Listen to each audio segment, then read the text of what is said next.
Saya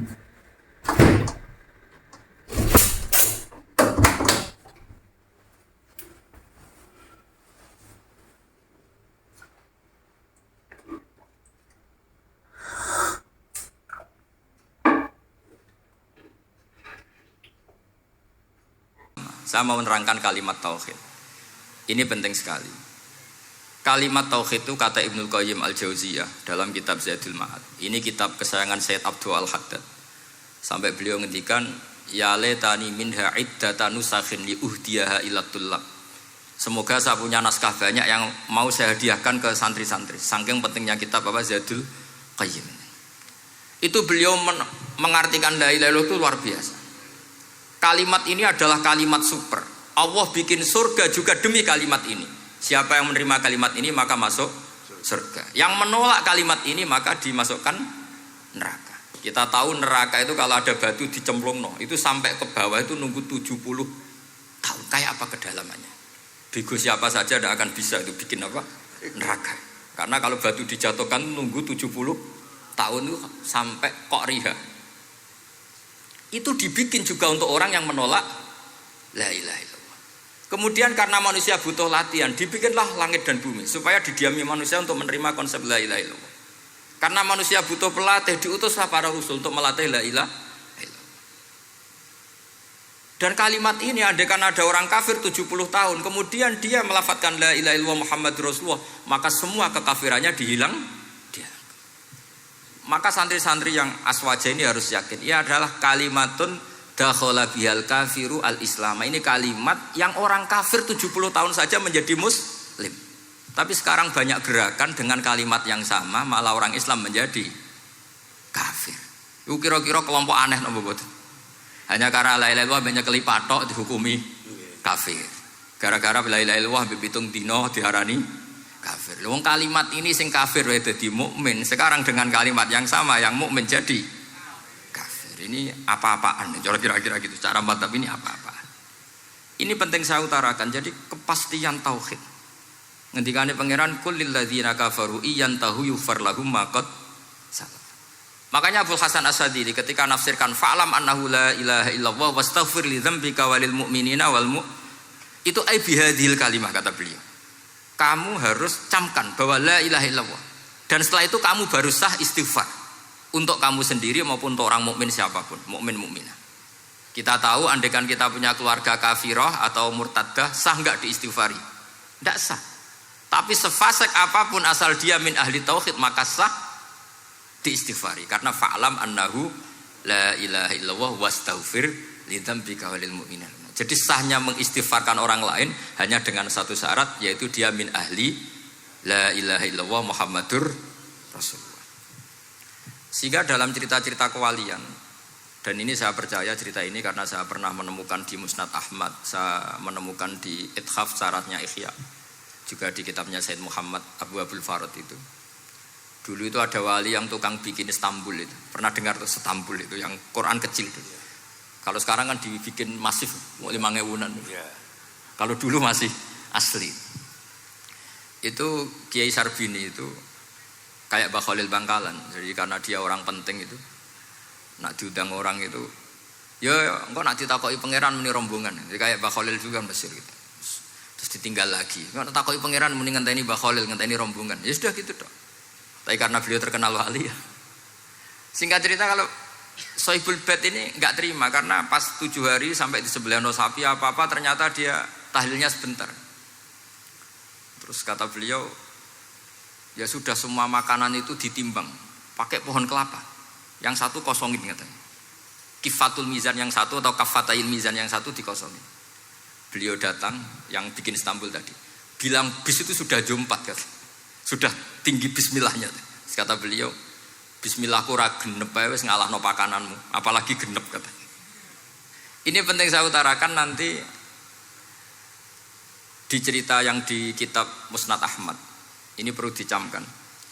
Saya hafalkan hadis itu. Inna wa ta'ala istakhlasa rajulan min ummati ala ru'usil khalaik.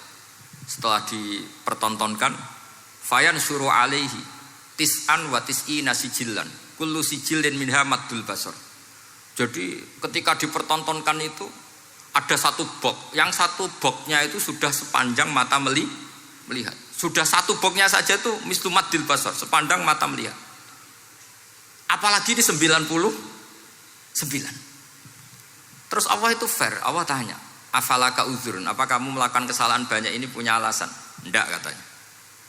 Adzolamat kata badi al-hafidun, apa memang malaikat itu sentimen sehingga salah kamu tok yang ditulis, kalau kamu enggak salah enggak ditulis?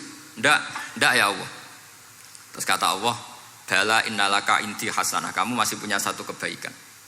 Ketika Allah bilang kamu punya satu kebaikan, apa kata lelaki tadi? Nah, gunanya apa ya Allah satu kebaikan dibanding kesalahan yang sebanyak itu? Akhirnya kesalahan yang sebanyak itu ditimbang, si timbang satunya itu hanya la ilaha illallah Muhammadur Rasulullah. Fato syat as-sijilat, semua catatan salah tadi kalah. Kenapa? Fala yaskulu ma'asmillahi ta'ala syai'un, karena di dunia maupun akhirat tidak ada yang bisa mengalahkan kalimah thayyibah. Tapi sekarang kalimat thayyibah itu jadi tersangka. Nah ini makanya saya mohon santri-santri, hujjiyatu ahli sunnah wal jamaah ini harus mustaqirrah, harus sabitah, harus benar-benar berargumentatif.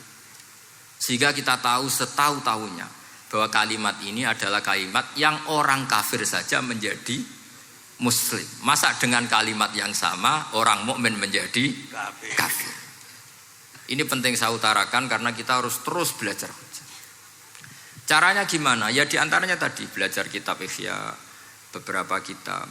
Sehingga khilaf-khilaf fikhiyah, meskipun kita tidak bidangnya misalnya, itu tetap punya kualitas yang luar biasa. Saya sampai sekarang menerima sorogan kitab Mahalli. Itu di situ ada perdebatan unik. Boleh enggak misalnya jenazah itu diletakkan di belakangnya yang sholat? Kata kaul awal enggak boleh. Di mana-mana jenazah itu ya di depannya orang apa? Sholat. Tapi kata kaul sani, ya boleh saja jenazah itu enggak imam katanya. Iya. Sehingga pentingnya kaul sani adalah kalau Anda di Arab Saudi, itu jenazah-jenazah tetap di kamar mayat. Kemudian yang sholat ya di depan jenazah. Karena kalau dipaksakan di depan berarti jenazahnya di dekat apa? Ka'bah. Kayak apa kreditnya Mekah? Nah, meskipun kita tidak melakukan itu karena nanti dianggap aliran apa? Sesat. Ada jenazah kok di belakang kita sholat apa? Di depan. Tapi ini ilmu harus kita dengar. Begitu juga khilafnya kaul qadim dan kaul jadid. Menurut kaul jadid, yang namanya sujud itu harus 7 anggota.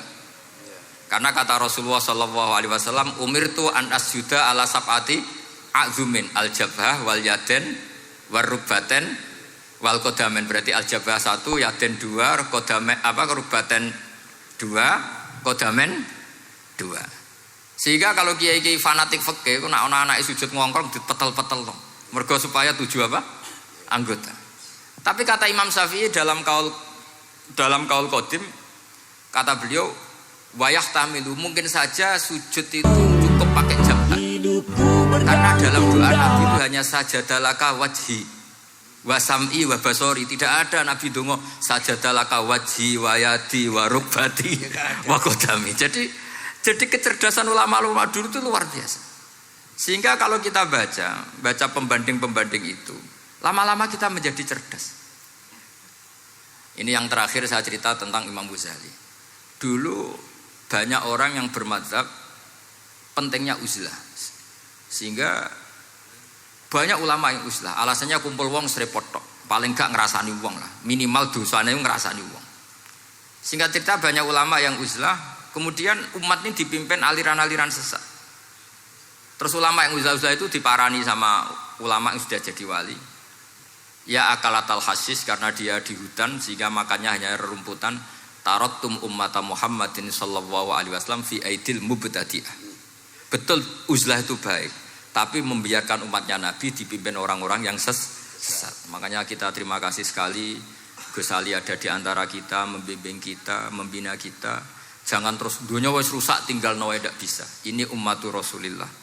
Ummatun marhumah, ummatun mahfudhah, ummatun mar'iyah. Insyaallah apapun kondisinya kita tunggoni, baik dalam skala negara, masyarakat maupun kultural.